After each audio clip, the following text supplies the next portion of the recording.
പ്രണയപ്പകയല്ല, പ്രണയത്തിന് വേണ്ടി രക്തസാക്ഷിയായ ഒരു ചെറുപ്പക്കാരനാണ് ഷാരൂൺ.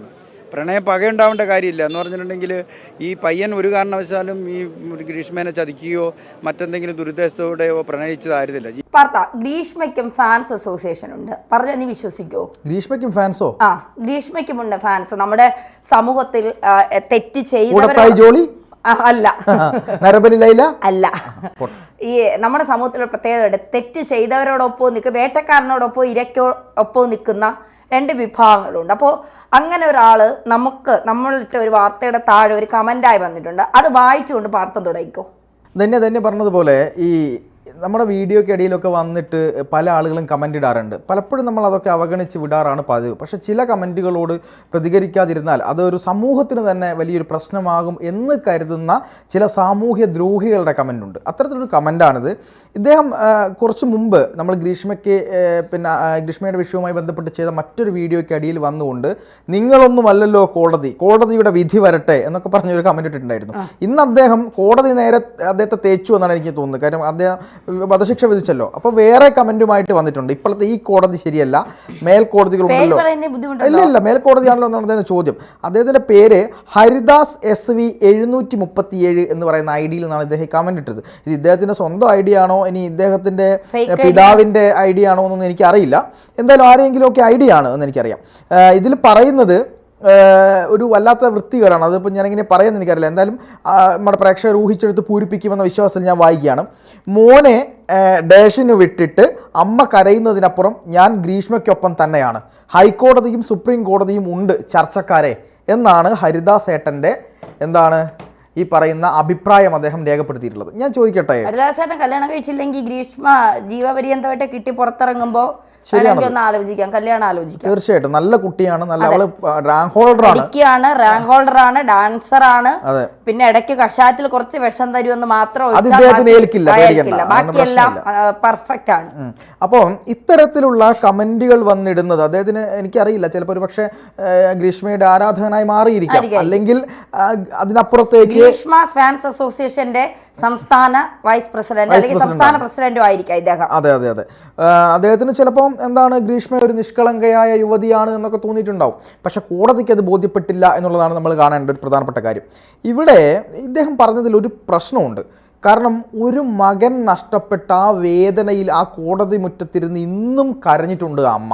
കണ്ണിൽ നിന്ന് കണ്ണുനീരല്ല ചോരയാണ് വന്നത് എന്നുള്ളത് നമ്മൾ ആലോചിക്കുകയും വേണം.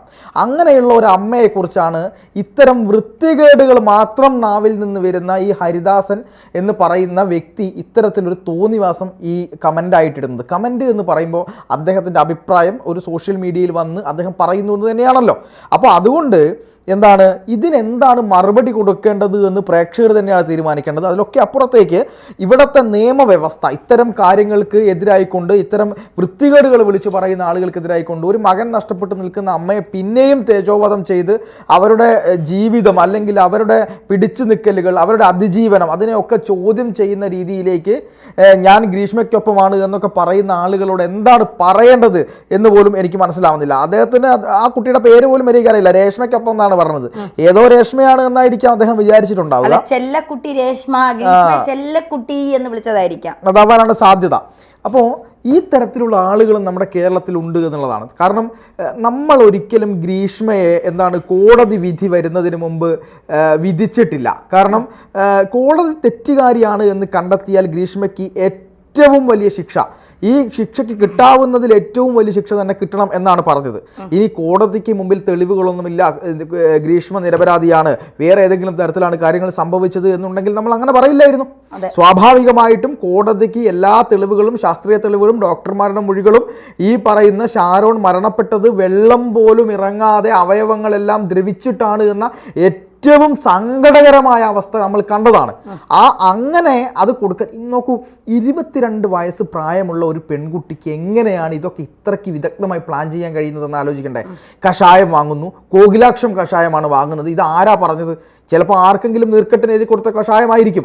ആ കഷായം എടുത്തിട്ട് ആ കഷായത്തിന്റെ ഉള്ളിൽ വലിയ വിഷാംശം കലർത്തിയിട്ട് ഞാൻ കുടിക്കുന്ന കഷായമല്ലേ, അത് നിനക്കും കുടിച്ചാൽ എന്താ എന്നുള്ള ചോദ്യത്തിന്റെ പുറത്ത് മറ്റൊരാളെ കൊണ്ട് കുടിപ്പിക്കുന്നു. അവിടെ നമ്മൾ വീഴുന്നു പോകുന്നത് എന്തുകൊണ്ടെന്നാ പാർത്ത? സ്നേഹമാണ് അവിടെ നമ്മളതാണ് ഈ എന്താ പറയുക, സ്നേഹത്തിന് സ്നേഹിക്കുമ്പോൾ നമ്മൾ എല്ലാ വിട്ടുവീഴ്ചകൾക്കും തയ്യാറാകുമെന്നുള്ളതാണ് അല്ലേ. ഈ പല പെൺകുട്ടികളും സ്നേഹം ബ്രേക്ക് ആവുമ്പോൾ ആത്മഹത്യ ചെയ്യുന്നത്, പെൺകുട്ടികളല്ല ആൺകുട്ടികളാണെങ്കിലും ആത്മഹത്യ ചെയ്യുന്നത് പിന്നെ അവർ മരണത്തെക്കുറിച്ച് കൂടുതൽ ചിന്തിക്കുന്നത് എന്താണ്, ഓപ്പോസിറ്റ് നിൽക്കുന്ന ആളിനപ്പുറം ഒരു ജീവിതത്തെക്കുറിച്ച് അവർക്ക് ചിന്തിക്കാൻ കഴിയില്ല. അയാൾ പോയി കഴിഞ്ഞാൽ താൻ പിന്നെ ഒന്നുമല്ല, ഈ ലോകത്ത് താൻ ജീവിച്ചിരുന്നിട്ട് കാര്യമില്ല എന്ന് ചിലർ വിചാരിക്കുന്നിടത്താണ് അവർ ആ മരണത്തെ സ്വയം ഏറ്റുവാങ്ങുന്നത്. ഇവിടെ അങ്ങനെയല്ല. ഇവിടെ അവസാന ശ്വാസം വരെ ആ ഗ്രീഷ്മ എന്ന് പറയുന്ന ചെകുത്താനെ വിശ്വസിച്ച ഒരു ചെറുപ്പക്കാരൻ എപ്പോഴെങ്കിലും ഒരിക്കൽ അവൻ്റെ ഉള്ളിൽ ഈ മരണത്തിന് മുൻപ് എവിടെയൊക്കെയോ അവൻ്റെ ഉള്ളിൽ വന്നിട്ടുണ്ടാകും, ഇവൾ ചതിച്ചതാണ്, ഇവൾ എന്നെ ചതിക്കാൻ നോക്കിയതാണെന്ന്. പക്ഷെ എനിക്കിപ്പോഴും മനസ്സിലാകാത്തത്, പിടിക്കപ്പെടില്ല എന്ന് എങ്ങനെയാണ് ഇവൾക്ക് വിശ്വസിക്കാൻ കഴിഞ്ഞത് എന്നുള്ളതാണ് എന്നെ ഇപ്പോഴും അത്ഭുതപ്പെടുത്തുന്നത്. നമ്മളൊരാളെ ഒരു കൊലപാതകം എന്തിനേറെ പറയും, നമ്മളൊരാളെ വിളിച്ചിട്ട് ഒരു ഫോൺ കോൾ ചെയ്തിട്ട് എന്തെങ്കിലും മാന്യമല്ലാത്തൊരു സംസാരം നമ്മുടെ ഭാഗത്തു നിന്ന് ഉണ്ടായാൽ പോലും നമുക്കൊരു ടെൻഷനാണ്. അയാൾ ഇനി എന്തെങ്കിലും നടപടികളിലേക്ക് പോകുമോ, എന്തെങ്കിലും പ്രശ്നങ്ങളുണ്ടോ, ഒരു ട്രോള് വന്നാൽ കൂടി മാനസികമായി നമുക്കൊരു ബുദ്ധിമുട്ടുണ്ടാകാറുണ്ട്. ഒരു ട്രോള് അതായത് നമ്മൾ കളിയും തമാശയ്ക്ക് എടുത്താൽ പോലും.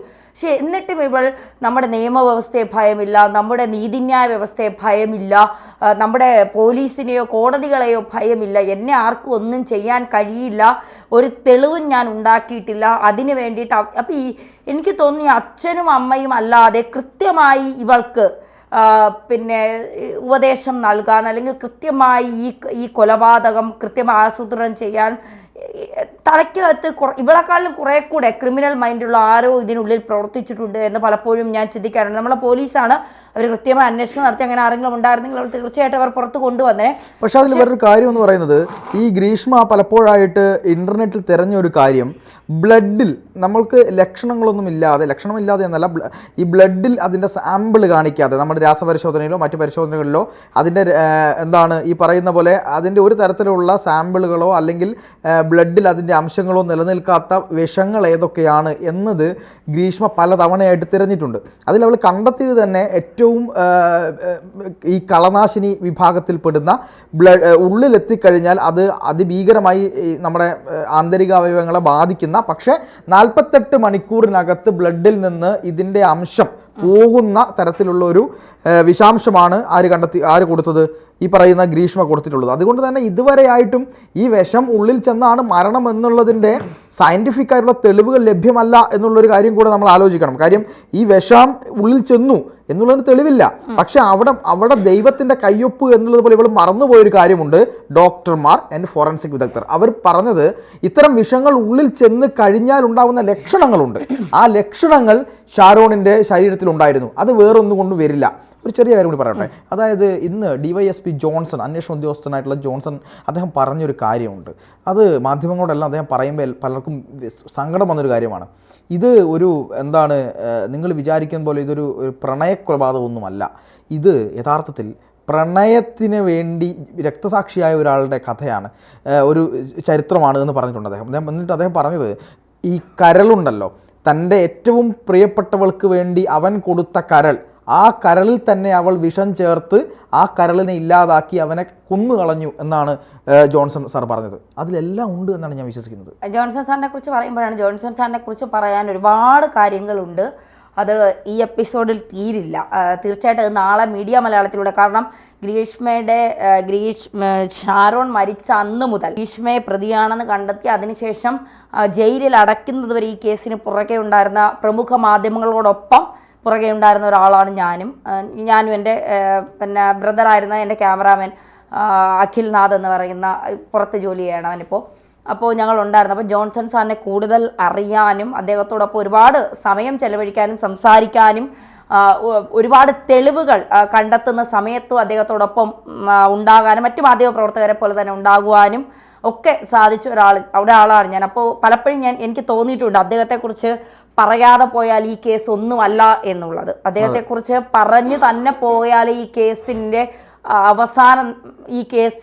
അവസാനം ഉണ്ടാകൂ എന്നുള്ളത്. അപ്പോൾ തീർച്ചയായിട്ടും അദ്ദേഹത്തെക്കുറിച്ച് പറയണം. അത് നാളെ നമ്മുടെ മീഡിയ മലയാളത്തിലൂടെ നമുക്കത് പ്രേക്ഷകരുമായി പങ്കുവെക്കണം. ഇത്തരം അന്വേഷണ ഉദ്യോഗസ്ഥർ കേരളത്തിൽ ഉണ്ടാവുമ്പോഴാണ് പലപ്പോഴും കുറ്റവാളികൾക്ക് ഒരു പഴുതുപോലും രക്ഷപ്പെടാനില്ലാതെ അവരെ പൂട്ടുന്നത്.